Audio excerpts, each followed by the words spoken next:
Il y a trop de trucs à dire sur les bouquins, j'ai pas pu tout caler dans la vidéo précédente.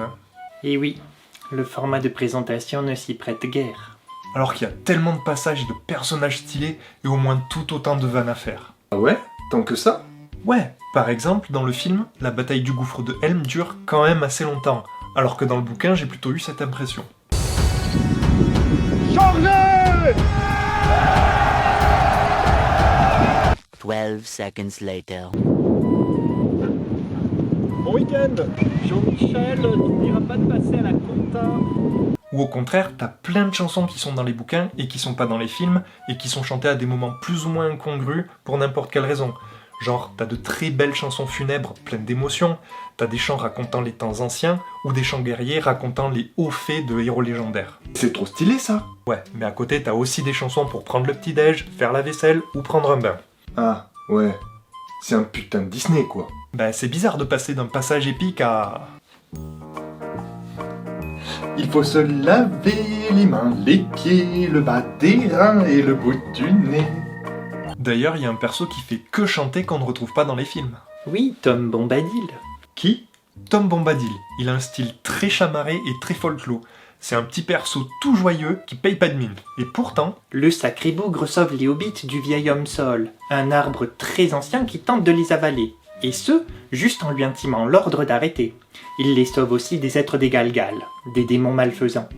il y a même un moment où Frodon lui tend l'anneau, il le prend, le met au doigt, et tu sais ce qui se passe? Il devient Super Saiyan Ultra Instinct.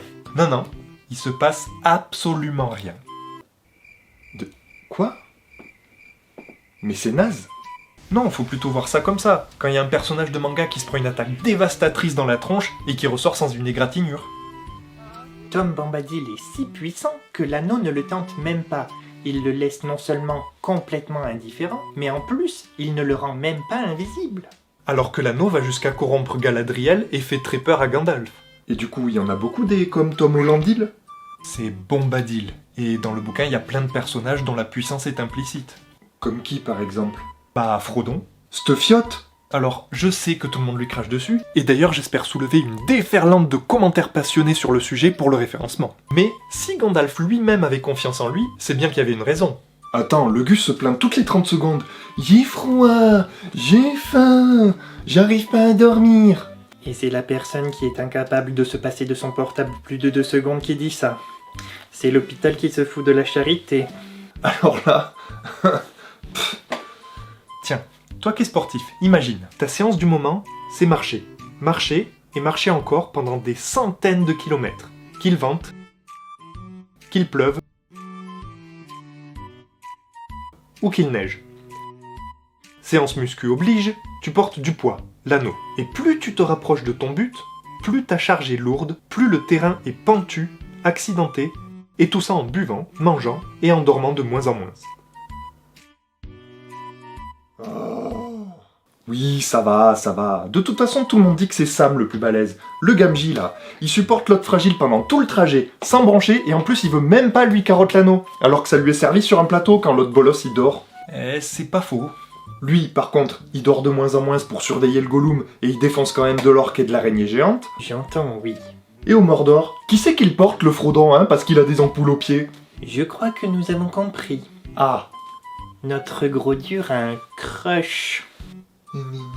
En parlant de ça, je trouve sa relation avec Frodon super ambiguë dans le bouquin quand même. Comment ça? Bah, il y a des passages dans le bouquin où tu te demandes si le Sam il veut pas pécho le Frodon. Encore un long périple nous attendait. Nous sommes harassés, et mon maître se montre tous les jours plus fatigué que la veille. Même le sommeil ne rend pas à son doux et beau visage d'ange sa sérénité.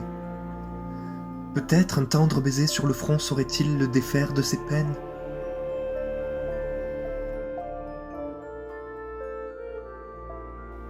Sam? Oui, monsieur Frodon? C'est pas mon front là. Pardon. Ah bon? Après, quand tu parlais de puissance, j'imaginais juste un truc un peu plus badass, c'est tout. En termes de badassitude, il y a Aragorn. Ouais, il casse des bouches pendant la bataille, mais ça reste un homme. Non, c'est un Dunedain, de la lignée royale d'Elendil, je te prie. Et ça n'apparaît pas assez dans les films, mais c'est un très grand guérisseur. Mon Dieu, il convulse! Bien sûr qu'il convulse. C'est une sarcoïdose ténébreuse. Regardez ses yeux. Faites bouillir de l'eau et mettez-lui une dose d'Atelas broyé. Et ça a une sacrée importance parce qu'il y a une prophétie à ce sujet. Oh, il y a toujours une prophétie. Elle nous enseigne que lorsque le roi à la main guérisseuse ressurgira et que l'épée sera reforgée, alors le Seigneur des Ténèbres tombera. Et là où on voit qu'Aragorn est puissant, c'est quand il se révèle à Sauron et lui tient tête au travers d'un palantir, alors que la plupart des êtres vivants tentant l'expérience deviennent fous. Bouya! Alors le petit Nanoï dans sa tour de princesse, on s'y attendait pas à celle-là. Eh ouais, c'est Bibi, le roi à la main guérisseuse dans ta face. Eh, tu veux voir un truc? Ça te dit quelque chose l'épée reforgée? Bré, bré, bré. Je suis ton père. Attends, vous me parlez de perso puissant, mais vous me parlez pas de Gandalf? Je veux dire, le mec, non seulement il défonce un Balrog, mais en plus il est partout. Genre il est omniscient et omniprésent. Quoi? Je ne sais guère ce qui m'interloque le plus, que tu n'écorches pas ces mots ou que tu les utilises à bon escient. Franchement, pour moi, c'est lui, le héros du Seigneur des Anneaux. Et t'as pas tort, ça témoigne de la très grande puissance de Gandalf, qui se hisse presque au rang de Sauron. Ah ouais? Tant que ça? Ouais, et c'est d'ailleurs très frustrant qu'avec une telle puissance, ils servent seulement de lampe torche les 3/4 du temps. Une invasion de gobelins, lampe torche Gandalf. Une attaque de Nazgûl sur Ombrellé, lampe torche Gandalf. Tu n'y vois rien dans la Moria, lampe torche Gandalf. Testez aussi notre lessive Gandalf, elle désincruste les vilains mages qui vous possèdent. Ça faisait des années que j'étais corrompu par ce magicien de malheur. Puis un coup de lessive Gandalf et mon visage s'est transformé. Ouais, du coup, il y en a pas mal des persos puissants, quoi. Oui, et sans parler de puissance, t'as encore plein de persos trop stylés, genre les Dunedain ou Imrail, c'est le prince de Dol Amroth du Gondor. Il est mi-Dunedain, mi-elfe et remi-Dunedain derrière. Ainsi que Bérégonde, un homme de la garde du Gondor qui combattit ses semblables pour sauver Faramir de l'immolation. Immol quoi?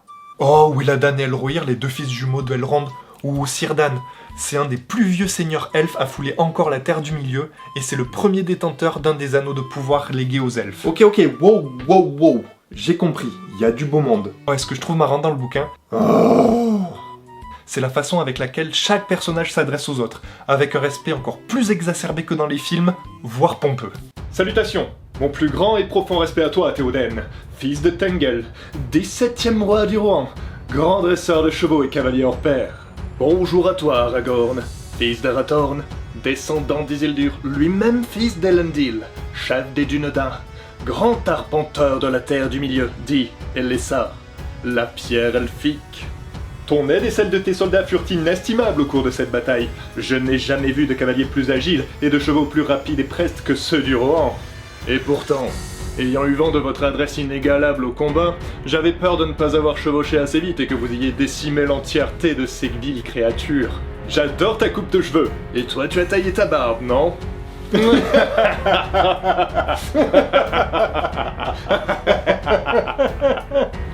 Eh ouais, beaucoup trop de choses à dire sur cet univers incroyablement vaste et trop peu de temps imparti dans une vidéo présentation pour tout dire. Bah, fais une vidéo dans laquelle tu fourres tout ça et on n'en parle plus. Tu trouveras bien un nom farfelu pour l'incorporer à l'épisode précédent et une manière tout aussi fantaisiste pour la mener sur ta chaîne. Ouais, et genre je pourrais demander de laisser un pouce bleu, un commentaire et de s'abonner pour soutenir la chaîne en début de vidéo. Pourquoi pas, oui? Alors que normalement ça se fait à la fin. Pour prendre le public à contre-pied, quoi, pour l'humour. Ouais, c'est super drôle ça.